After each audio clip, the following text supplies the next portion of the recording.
My husband's nursing school friend believes he's in love with her. I honestly don't even know where to start. I apologize if the timeline is difficult to follow. My 30th husband 30M is currently a nurse. 2 years ago, my husband, let's call him Wayne, enrolled in a 1-year, accelerated nursing program at a university in our city. This was a super intense program that basically shoved 4 years of nursing school into 1 year. The program is designed for people who already have an undergrad degree and have completed prerequisites for the program. Wayne quit his job so he could focus all of his energy on the nursing program and pass the NCLEX. I was fully supportive of this and basically told him whatever he needed to do to study and feel prepared. I was game. I think it is important to mention that Wayne and I have been together for 15 years now. We are high school sweethearts. During the first week of his program, Wayne met 2 other students and became friends with them. I will call them Bonnie 27F and Gail 28F. The 3 of them became fast friends and quickly made a habit of studying together every single day for almost a year. They would take turns going to each other's houses for study sessions. The majority of the time the 3 would be at our house because it was somewhat in the middle between their houses and the university. Since I worked during the day, they could study all day if they wanted. I also really liked Bonnie and Gail. Eventually, we all became friends and Bonnie's boyfriend, Dan 27M, and Gail's girlfriend, Dennis 28F would come over for dinners. Before anyone asks, I had absolutely no issue with Wayne befriending women or spending time with them. Wayne and I are best friends and have a very secure relationship. I trust him completely. Not to mention, Bonnie and Gail were also in relationships, so it was no big deal. Eventually, Wayne and Bonnie even helped Gail work through some of her relationship drama and helped her break up with Dennis. The get-togethers became smaller after that, because Dennis was gone, and Dan was working more and couldn't come. Fast forward to graduation, Wayne and Bonnie decided that they wanted to work in the emergency department and Gail was going to work in a less intense area. Both Wayne and Bonnie got a job at the same ER and their shifts would be similar so they would be co-workers. We all thought this was awesome because that particular ER is in a tough part of town, and they see a lot of level 1 traumas. It's great that Wayne and Bonnie can debrief after shifts and vent to each other. Gail was forced to go on night shift, which was the opposite schedule of Wayne and Bonnie. Over the past year, Wayne and Gail haven't really spoken. Wayne rationalized that they both got really busy and just lost touch. Bonnie still spoke regularly with Gail. Around this time, Dan proposed to Bonnie. This was a long time coming and we were all very happy for them. Bonnie said that Wayne and I were definitely invited, and it was going to be so much fun. The happy couple eventually told us that the wedding would not be in town but take place in a state far away. Easily 12 to 13 hours drive or a flight away. While that would be a lot of money for us, we said that we would do our best to come. Bonnie asked Gail to be a bridesmaid and we were super pumped because it would be like a small reunion at this time. I found out I was pregnant. We had been trying for a while and we were so happy. It would work out great because our baby boy would be approximately 9 months old at the time of the wedding. Old enough that we could leave him for a day or 2 with my parents to go to the wedding. Fast forward to last week. On Tuesday, Bonnie hand-delivered Wayne our invitation to their wedding. I was able to request off work and we've been slowly saving money to travel for the wedding. On Friday, Bonnie pulled Wayne aside after their shift.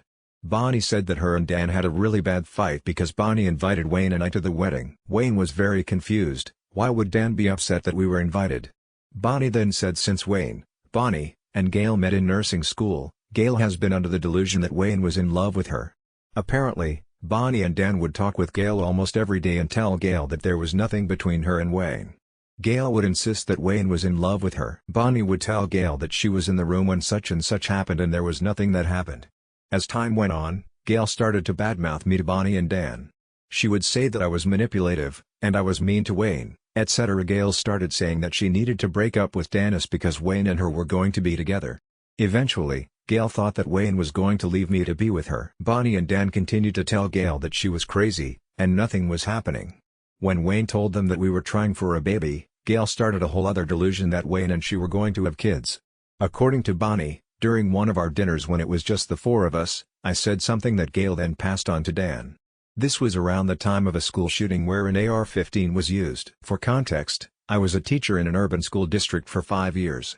During those 5 years, I was in 5 lockdowns, one of which had an armed intruder.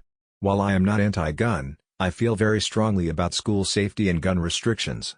Dan enjoys guns and owns an AR-15. He is also very passionate about gun safety.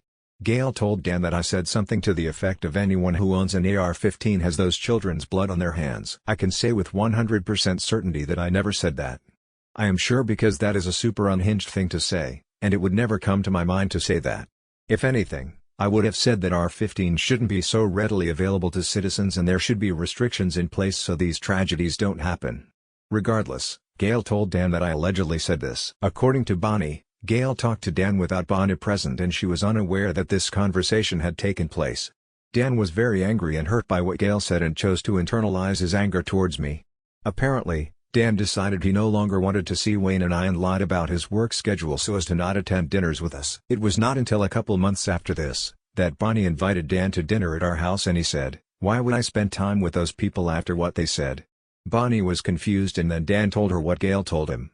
Bonnie told Dan that those words were never spoken and Gail was lying. By this point, Dan had convinced himself that I had said those things and didn't believe Gail would lie. When they graduated from nursing school and started working, they stopped hanging out as much because of their schedules. Gail took this as Wayne ghosting her and breaking up with her. Gail continued to badmouth me and Wayne. When Dan found out that Bonnie had given us a wedding invitation, he was livid. He felt that Bonnie went behind his back to invite us even though we hurt him. When Wayne reiterated this to me, I was shocked. We had been completely in the dark about this whole thing for 2 years. Bonnie had been acting like nothing was wrong. After almost every shift, Wayne and Bonnie talk on the phone. Not once has she even mentioned anything about this. Gail is still in the wedding party despite this. Dan still hates us. Bonnie wants Wayne and I to be at her wedding and says, she can't get married without her best friend Wayne there. Firstly, Bonnie has lied by mission for 2 years. Frankly, I don't trust Bonnie anymore. I am skeptical that we have all of the information and there isn't something more at play here. Secondly, I am offended that Dan would think that I said those things. And I'm shocked he would blindly believe Gail, especially after her delusions about Wayne. Thirdly, why would I want to go to a wedding where Gail is a bridesmaid? Who is to say she doesn't start something and cause a scene? Also, why would I want to spend thousands of dollars to travel to a wedding where I am uncomfortable? And I'm leaving my baby? While Wayne is as confused as I am, he still wants to go to the wedding. He has trauma bonded with Bonnie through work and values her as a friend. While I understand this, I cannot get over this. Bonnie is trying to talk to Dan and convince him that we are good people and Gail twisted everything. Honestly, after being left in the dark for 2 years, I don't want to have to convince anyone that we're innocent in this. If anything, we should be getting an apology from all parties. Wayne and I are currently still waiting to hear from Bonnie about her talk with Dan and Gail. As of right now, 5/21, Gail is still a bridesmaid and Dan still doesn't want us at the wedding. Am I wrong for feeling this way? What would you do? Edited to add, the term trauma bond is what my husband and Bonnie use all the time.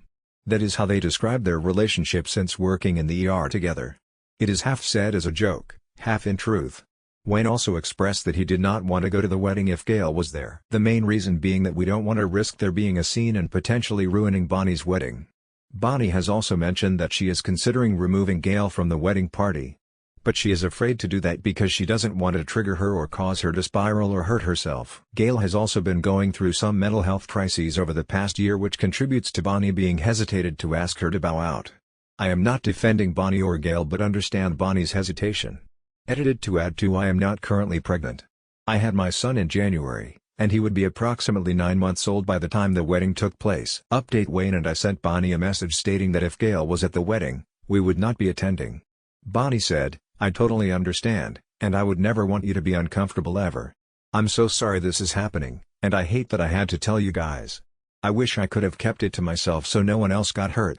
Gail and I are up in the air right now. I don't have a single thought on our friendship. Dan is getting better slightly. He's not as angry. Or I should say his anger has shifted to Gail, but he's still frustrated. Now we know that she would have never told us. I haven't talked to Wayne yet to see how he feels about this. Update: thank you all for the thoughtful and blunt responses. I tend to be a very straightforward person, so it is nice to know that random unbiased third parties on the internet also think this situation is ridiculous and childish. I am aware that this whole thing is very high school. I couldn't agree more. I think that is what makes it all the more baffling. I know many of you wanted an update, so here you go. Since I left off, Wayne and I spoke and thought it was only fair that we reach out to Gail. As many of you pointed out, we have only gotten Bonnie's side of the story. Gail admitted to having a crush on Wayne but denied everything else. As previously established, Gail is untrustworthy, so I take her response with a large grain of salt. Wayne and I screenshotted the texts and sent them to Bonnie. We made it very clear that we are not keeping anything secret, and we assumed that Gail would immediately reach out to Bonnie to let her know we reached out. Bonnie was upset that we talked to Gail and didn't know what we hoped to gain from that. Bonnie went on to say that her life is exploding and us wanting more information is valid, but it's not helping her. What made me laugh is that she said she wished she would have had a say in how the interaction was navigated.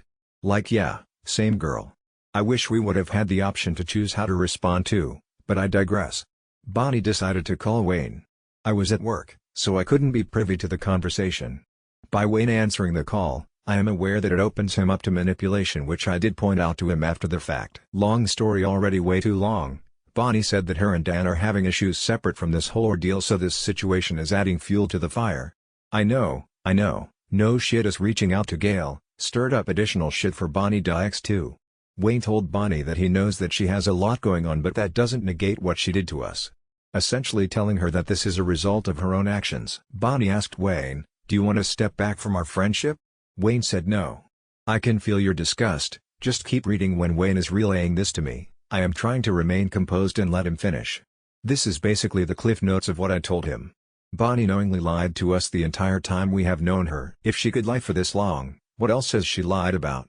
She knew that Gail was unstable, yet thought it was okay for us to continue to be friends and invite her into our home. Bonnie and Gail have no respect for me. This is clear because Gail badmouthed me the entire time and wanted to end our marriage. And Bonnie thought it was okay to let Gail continue with these delusions unchecked and continue to be around us. Not to mention that as a medical professional, and a friend, she should have encouraged her to seek help. Bonnie knew that Gail had lied to Dan yet didn't correct it or bring it to our attention. She was cool with Dan thinking I'm awful and believing a lie.